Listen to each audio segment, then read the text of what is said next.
नमस्कार। पिछले कुछ समय में मुझे एक दो बार टीवी 9 भारतवर्ष देखने का मौका मिला है। नॉर्मली भी युद्धों और मिसाइलों पर आपका बहुत फोकस होता है।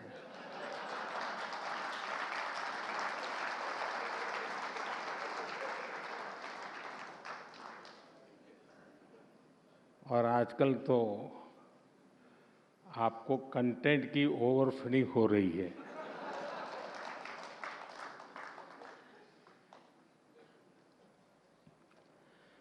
बड़े बड़े देश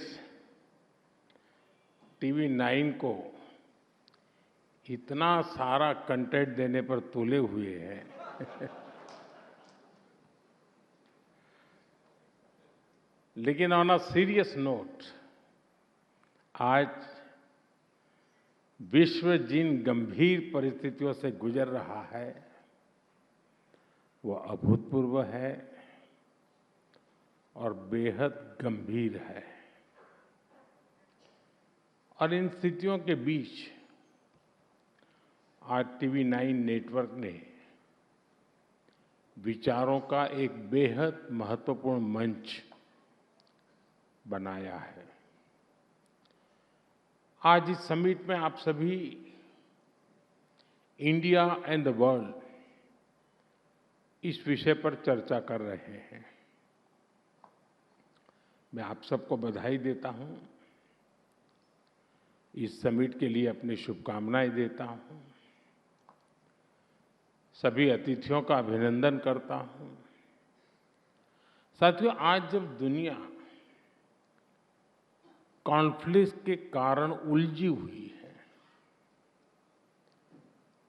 जब इन कॉन्फ्लिक्ट के दुष्प्रभाव पूरी दुनिया पर दिख रहे हैं, तब इंडिया एंड द वर्ल्ड की बात करना बहुत ही प्रासंगिक है। भारत आज वो देश है जिसकी अर्थव्यवस्था तेजी से आगे बढ़ रही है। 2014 के पहले की स्थितियों के पीछे छोड़ करके आज भारत एक नए आत्मविश्वास के साथ आगे बढ़ रहा है। अब भारत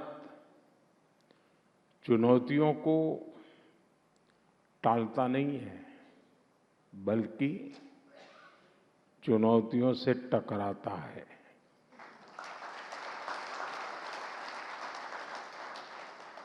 आप बीते 5-6 साल में देखिए, कोरोना की महामारी के बाद चुनौतियां एक के बाद एक बढ़ती ही गई है। ऐसा कोई साल नहीं है जिसने भारतीयों की परीक्षा न ली हो। लेकिन 140 करोड़ देशवासियों के एकजुट प्रयास से भारत हर आपदा का सामना करता हुए आगे बढ़ रहा है। इस समय युद्ध की परिस्थितियों में भी भारत की नीति और रणनीति देखकर, भारत का सामर्थ्य देखकर दुनिया के अनेकों देश हैरान है। हमारे यहाँ कहावत है, सांच को आंच नहीं। 28 फरवरी से दुनिया में जो उथल-पुथल मची है, इन कठोर विपरीत परिस्थितियों में भी भारत प्रगति के, विकास के, विश्वास के संकल्प के साथ आगे बढ़ रहा है। इन 23 दिनों में भारत ने अपनी रिलेशनशिप बिल्डिंग कैपेसिटी दिखाई है। डिसीजन मेकिंग कैपेसिटी दिखाई है और क्राइसिस मैनेजमेंट कैपेसिटी दिखाई है। साथियों, आज जब दुनिया इतने सारे खेमों में बंटी हुई है, भारत ने अभूतपूर्व और अकल्पनीय ब्रिजेस बनाए हैं। गल्फ से लेकर ग्लोबल वेस्ट तक, ग्लोबल साउथ से लेकर पड़ोसी देशों तक, भारत सभी का ट्रस्टेड पार्टनर है। कुछ लोग पूछते हैं हम किसके साथ हैं, तो उनको मेरा जवाब यही है कि हम भारत के साथ हैं।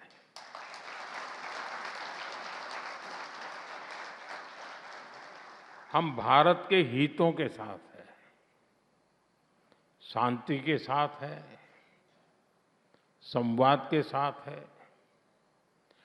साथियों, संकट के इसी समय में जब ग्लोबल सप्लाई चेन डगमगा रही है, भारत ने डाइवर्सिफिकेशन और रेजिलियंस का मॉडल पेश किया है। एनर्जी हो, फर्टिलाइजर हो या एसेंशियल गुड्स, अपने नागरिकों को कम से कम परेशानी हो, इसके लिए भारत ने निरंतर प्रयास किया है और आज भी कर रहे हैं। साथियों, जब राष्ट्रनीति ही राजनीति का मुख्य आधार हो, तब देश का भविष्य सर्वोपरि होता है। लेकिन जब राजनीति में व्यक्तिगत स्वार्थ हावी हो जाता है, तब लोग देश के फ्यूचर के बजाय अपने फ्यूचर के बारे में सोचते हैं। आप जरा याद कीजिए, 2004 से 2010 के बीच क्या हुआ था। तब कांग्रेस सरकार के समय पेट्रोल, डीजल और गैस की कीमतों का संकट आया था और तब कांग्रेस ने देश की नहीं बल्कि अपनी सत्ता की चिंता की। उस वक्त कांग्रेस ने 1,48,000 करोड़ रुपए के ऑयल बॉन्ड जारी किए थे और प्रधानमंत्री मनमोहन सिंह जी ने खुद कहा था कि वो आने वाली पीढ़ी पर कर्ज का बोझ डाल रहे हैं। ये जानते हुए भी कि ऑयल बॉन्ड का फैसला गलत है, जो रिमोट कंट्रोल से सरकार चला रहे थे, उन लोगों ने अपनी सत्ता बचाने के लिए ये गलत निर्णय किया, क्योंकि जवाबदेही उस समय नहीं होनी थी। उस बॉन्ड पर रीपेमेंट 2020 के बाद होनी थी। साथियों, बीते 5-6 वर्षों में हमारी सरकार ने कांग्रेस सरकार के उस पाप को धोने का काम किया है और इस धुलाई का खर्चा कम नहीं आया है। ऐसी लॉन्ड्री कभी आपने देखी नहीं होगी। 1,48,000 करोड़ रुपए की जगह देश को 3 लाख करोड़ रुपए से अधिक की पेमेंट करनी पड़ी, क्योंकि इसमें ब्याज भी जुड़ गया था।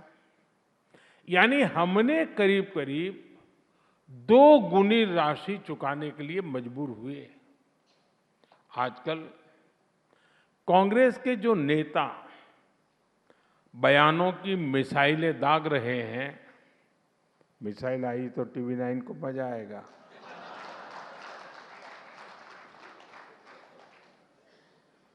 उनकी इस विषय का जिक्र आते ही बोलती बंद हो जाती है।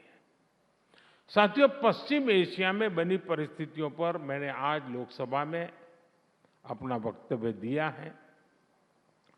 दुनिया में जहां भी युद्ध हो रहे हैं, वो भारत की सीमा से दूर है, लेकिन आज की व्यवस्थाओं में कोई भी देश युद्धों से, दुष्प्रभाव से दूर रहे, ऐसा संभव नहीं होता। अनेक देशों में तो स्थिति बहुत गंभीर हो चुकी है।